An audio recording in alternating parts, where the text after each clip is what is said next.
There was a time when telling a lie was very serious business. Lying was a very serious matter. It was also very serious if you accused someone of lying. Today, a breach of integrity in a business matter might mean calling in the lawyers. But for hundreds of years in the past, calling someone a liar was the most common way to provoke a duel. Dishonesty was treated like a personal insult that demanded immediate redress. Everyone knew the big problems that could result if you got caught, so lying to another person took a certain amount of, what's the right word, foolish bravery, maybe. But there's no such risk today, is there? Some people lie all the time without thinking about it. Most people know when they're being lied to, which they may find irritating, but they just accept it. Maybe they decide to become liars themselves. Many people don't feel the same kind of personal responsibility about paying debts promptly.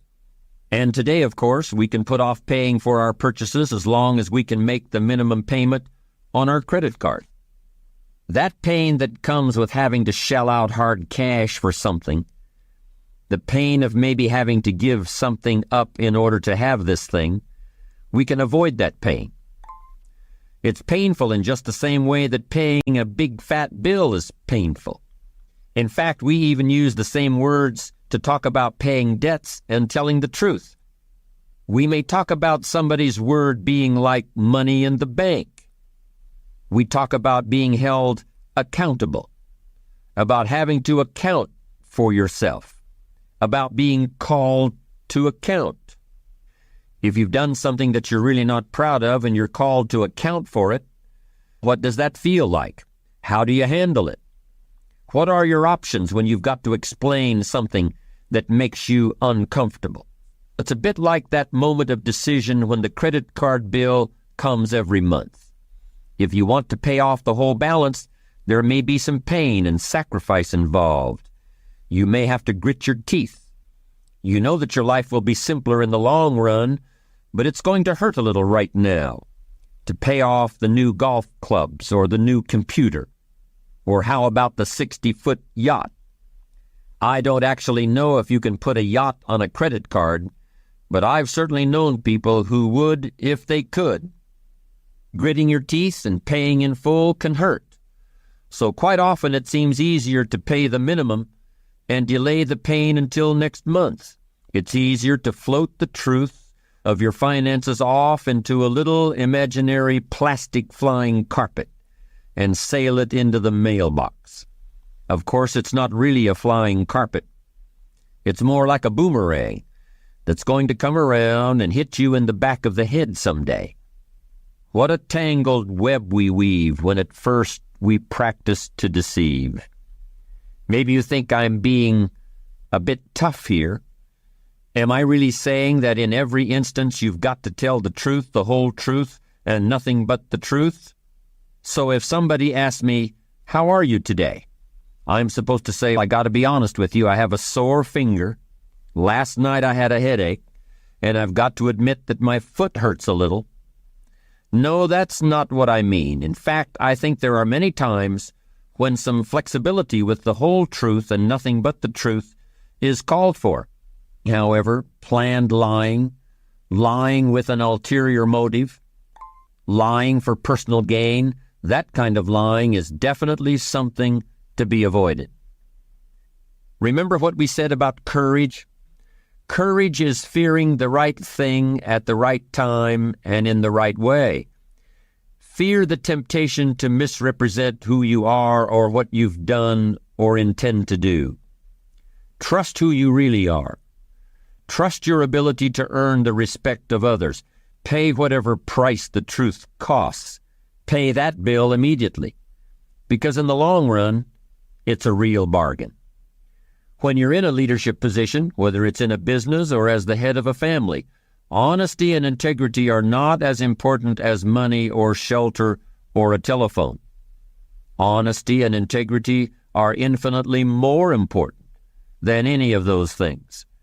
You have the choice of how you will be seen, but you will be seen one way or the other. Make no mistake about that. Leadership of a family demands even higher standards of honesty and integrity. And the stakes are higher too. You can replace disgruntled employees and start over. You can even get a new job for yourself if it comes to that. But your family can't be shuffled like a deck of cards.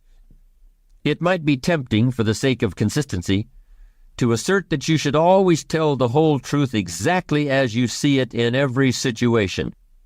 But I've lived long enough in the real world to know things just aren't that simple.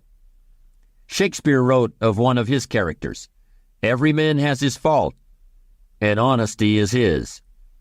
He is more honest than wise."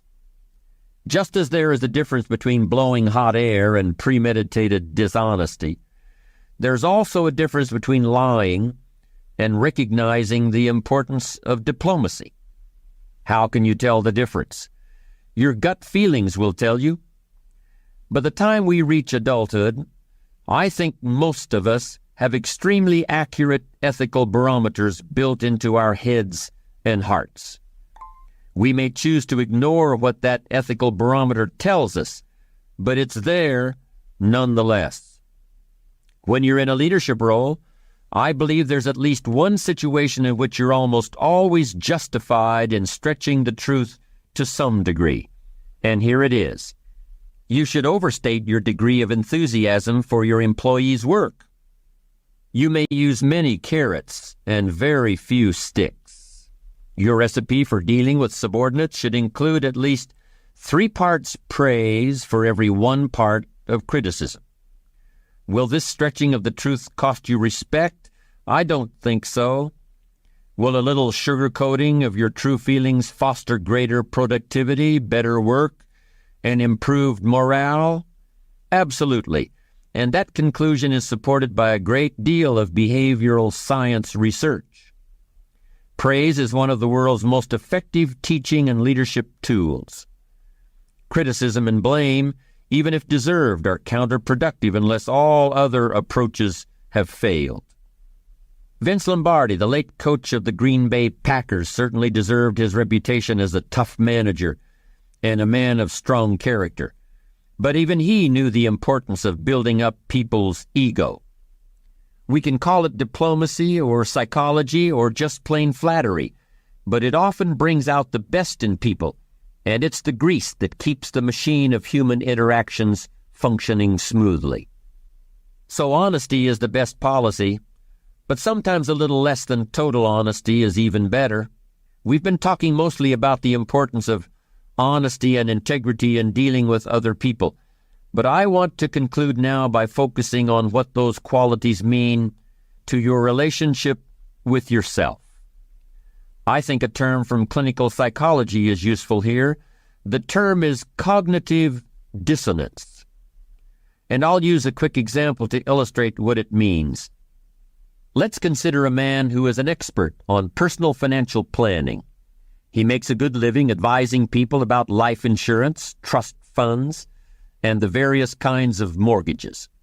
But a great deal of his business is devoted to helping individuals who have gotten themselves deeply into debt, who need to tear up their credit cards and start saving instead of spending. Sometimes there is no alternative but declaring bankruptcy and starting over. We are so surprised when one day this expert on personal financial planning says that he is going out of business. I just can't take the pressure anymore. It's too much stress. We can understand that. It must be stressful facing the problems of one person after another who's gotten into trouble financially, to work through it with them day in and day out. But here is the big surprise. I'm the one who's in trouble financially, he suddenly admits. I'm behind on everything, even my car payment. And after lecturing about the perils of debt all day, I can't stand to look in the mirror anymore. Wow. This man is experiencing cognitive dissonance in an extreme form. He is trying to live with 2 conflicting images of himself in his head, and the strain is simply using up all his energy. He's fundamentally a good person, He really believes in doing the right thing, but that's the trouble. He knows he's living a lie, and the stress of that finally gets to him.